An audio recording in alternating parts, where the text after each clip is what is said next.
Ok, continuamos siempre con el módulo de base de datos. Ahora vamos a estar hablando sobre Amazon Redshift.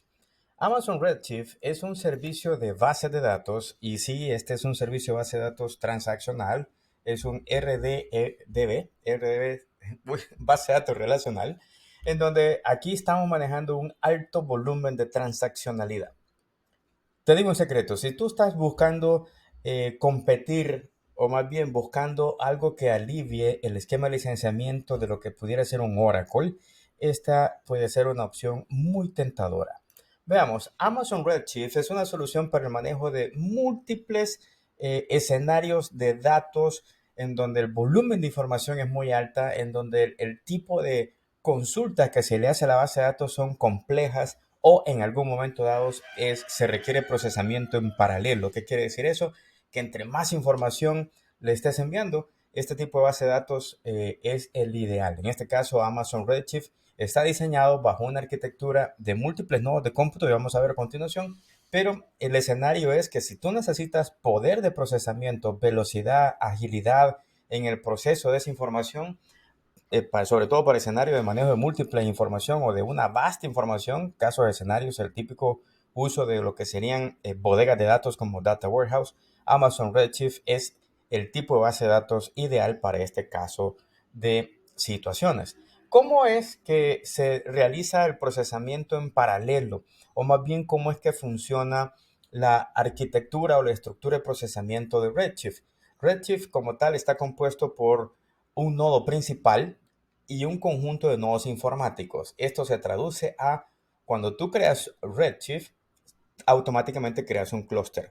Ese clúster está compuesto por un nodo principal, el cual recibe las peticiones de los clientes de SQL Server o las herramientas de conectividad para la analítica de datos hacia la base. Y este señor agarra las peticiones, las compila y los pasa o los envía, por así decirlo, hacia los nodos de cómputo, ¿verdad? Que esos nodos de cómputo son nodos de muy alto poder de procesamiento, los cuales a su vez manejan el acceso hacia la data.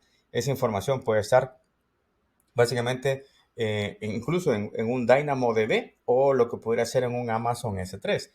Pero la capacidad de tener múltiples nodos de cómputo y un nodo principal, eso nos facilita un alto poder de procesamiento. Está de más decir que esto puede en algún momento dado crecer horizontalmente, entiéndase que el clúster sea mucho más grande de manera dinámica sin afectar la operación del acceso de los datos hacia lo que serían nuestras aplicaciones empresariales.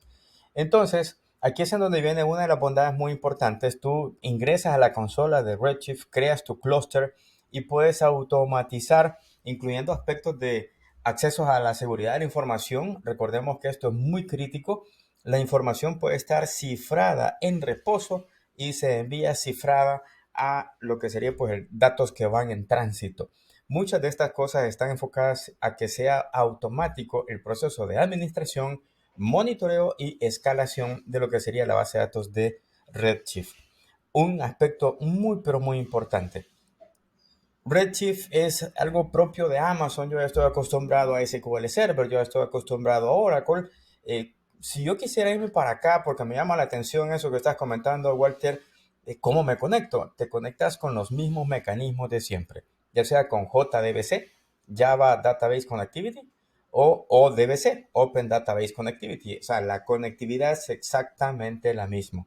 Incluso el formato de las tablas pudiera ser en algún momento dado el mismo, ¿verdad? Hay que evaluar ciertos aspectos de compatibilidad, pero el punto es que si tú tenés una gran cantidad de datos, un almacén muy fuerte o muy grande en el volumen de información que estás necesitando procesar para sacar reportes y generación de analítica, Redshift es básicamente el indicado. ¿Cuáles son los casos de usos? Bueno, almacenamiento de datos empresariales, hay un esquema de mucha utilización en donde básicamente experimentamos una alta reducción de costos por el alto volumen de información que quisiéramos manejar. En Redshift los costos son bien accesibles, sobre todo para lo que es el volumen de información a manejar y se paga únicamente por lo que se utilice, ¿verdad? Que es algo muy, pero muy importante. Tú vienes y creas un clúster de Redshift y no lo estás usando, no hay cobro asociado al respecto, por ponerte un ejemplo. Otro escenario clásico es para lo que sería manejo de soluciones de Big Data o Big Data, en donde nuevamente el alto volumen de información es lo que nos debe de orientar a ir pensando en un tipo de base de datos como lo que sería pues Redshift. Otro escenario clásico pudiera ser software como servicio, en donde buscamos en un momento dado una solución que nos permita escalar la capacidad de almacenamiento de datos a medida lo vayamos necesitando, incorporar funcionalidades de analítica hacia las aplicaciones y obviamente pues reducir los costos de software basado en licenciamiento y lo que pudiera hacer en hardware también para no tener un hardware muy potente dedicado solo a esas funciones, los cuales pues quizás se van a ocupar una o dos veces muy fuertemente durante un mes. No, esto al final es una solución que ahí está, es muy potente, pero solo se paga únicamente cuando se consuma. Así que cuando estés pensando en una base de datos de alta capacidad de procesamiento de información para altos volúmenes de datos, Amazon Redshift es la solución.